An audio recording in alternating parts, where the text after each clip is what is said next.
Aku pernah melewati tahap terhancurku sendirian, tanpa ada yang mau mengulurkan tangannya untukku, tanpa ada yang mau merangkulku.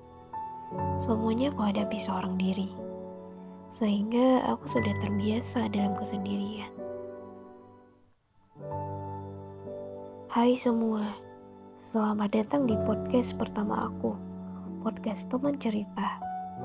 Oh iya, kenalin, aku Melia. Salam kenal ya. Terima kasih telah berkunjung. Kalian pernah ngalamin kesendirian gak sih? Kadang, kesendirian punya versi tersendiri oleh masing-masing orang. Ada yang memandang kesendirian itu adalah sebuah hal yang menakutkan, di mana menurut mereka, kesendirian itu membuat mereka kesepian, kesunyian, dan mereka takut semua itu. Itu menurut mereka ya. Tapi kalau menurutku, orang yang terlalu sering dalam kesendirian, sebutlah bahasa umumnya seorang introvert. Yap, aku sendiri seorang introvert. Apakah kalian seorang introvert? Kalau ya, salam kenal. Dan introvert itu lebih menikmati kesendirian, dimana hanya ada dirinya dan pikirannya sendiri. Bukannya nggak mau bergabung dengan mereka. Kadang ketika bergabung dengan dunia luar itu rasanya terlalu ramai, bising, dan terasa kayak nggak sehat aja untuk aku pribadi. Kadang kesendirian lebih menjadi pilihan utama sih di saat orang-orang sibuk mengenakan topeng mereka, di mana orang-orang pada sibuk memperlihatkan cover terbaik mereka. Karena selama ini tuh kita menilai seseorang itu dari covernya kan, dan kita jarang bahkan gak tahu isi dari dalam diri mereka yang asli itu kayak gimana. Contohnya nih, ketika kamu mempunyai orang terdekat yang sudah kamu anggap sebagai teman lah, sahabat lah, pokoknya yang sudah sangat memahami kamu, itu sedekat-dekatnya kamu dengan seseorang, ada kalanya dia berubah dan berulah. Jadi saran dari aku, jangan terlalu percaya ya pada orang-orang yang mungkin membuat kamu luluh hati gitu ya. Meskipun sudah sangat dekat sekali dengan kamu, ya kamu tetap harus berhati-hati gitu. Karena pada hakikatnya hati orang ya kita gak ada yang tahu. Kadang mereka baik, kadang mereka nyebelin, kadang mensupport, kadang juga menjatuhkan. Kadang buat kita bahagia, kadang juga buat kita sedih dan kecewa. Banyak kok kasus yang kita temui, awalnya deket, lama-lama jadi musuhan. Jadi jangan terlalu langsung percaya ya sama orang-orang yang seperti itu. Dan terkadang percuma juga sih punya teman banyak, kontak WhatsApp banyak. Ya percuma aja. Toh saat kita sedang berada di titik terendah, titik kecewa, titik tersedih, pokoknya titik kehancuran lah dalam hidup kita. Coba lihat, sepertinya mereka gak ada satupun yang nanya, kamu kenapa? Kalaupun ada yang nanya, mungkin itu 1 atau 2 orang dari 1000 orang mungkin yang kamu kenal. Itu pun mereka hanya sekedar bertanya, kenapa? Ada apa? Sabar ya.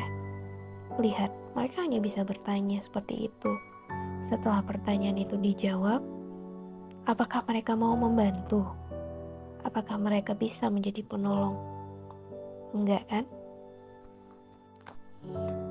Kemudian hati-hati juga dengan orang-orang yang selalu bertanya, kamu kenapa? Kamu ada masalah? Cerita aja ke aku. Siapa tahu aku bisa bantu. Terkadang jangan kita deh. Aku aja sendiri nih ya. Aku aja sendiri kalau nemu orang kayak gini dengan pertanyaan seperti itu, jadi pengen cerita langsung apa yang sedang aku alami. Karena memang ketika sedang ada masalah, isi kepala penuh, solusi satu-satunya adalah mencari pendengar. Ya pastinya pendengar yang baik dong, menceritakan keluh kesah apa yang sedang dialami. Karena kalau dipendam sendiri tuh rasanya berat banget. Pas udah ceritain ke orang-orang rasanya plong aja gitu. Kepala juga terasa lebih ringan dan hati lebih terasa lapang. Bener kan? Tapi ingat, jangan salah memilih pendengar. Ada tipe pendengar yang baik, dia mendengarkan semua cerita kita dengan seksama dan langsung kasih solusi. Lalu ada juga pendengar yang nggak mendengarkan cerita dengan seksama, jadi bawaannya tuh kayak antara dengar atau merasa bodoh amat. Lalu yang terakhir, yang paling bahaya adalah si pendengar yang mendengar dari awal sampai akhir, bukannya menjadi penolong tapi malah jadi pembohong. Banyak kan ya seperti itu. Sebenarnya tanpa kamu sadari, yang menemani kamu di saat dalam kondisi terpuruk dan terjatuh adalah dirimu sendiri. Iya, diri kamu sendiri. Yang membantu kamu untuk bangkit adalah dirimu sendiri. Jadi sekarang ketika sedang terjadi apa-apa pada diri aku selalu mencoba menyelesaikannya sendiri dulu. Pertama-tama ya aku lebih suka curhat dan cerita ke Tuhan sih daripada ke manusia-manusia yang dimana udah curhat panjang lebar, cerita ini itu gak akan bisa menyelesaikan permasalahan kita. Bahkan ketika kita minta tolong ke mereka kayak masih enggan dan tolak-tolakan buat nolongin kita. Pokoknya curhat aja dulu ke Tuhan, pasti nanti ada aja solusi dan cara Tuhan membolak-balikan hati orang-orang. Sehingga pasti ada aja orang-orang yang mau membantu. Ya balik lagi itu pasti cara Tuhan kan.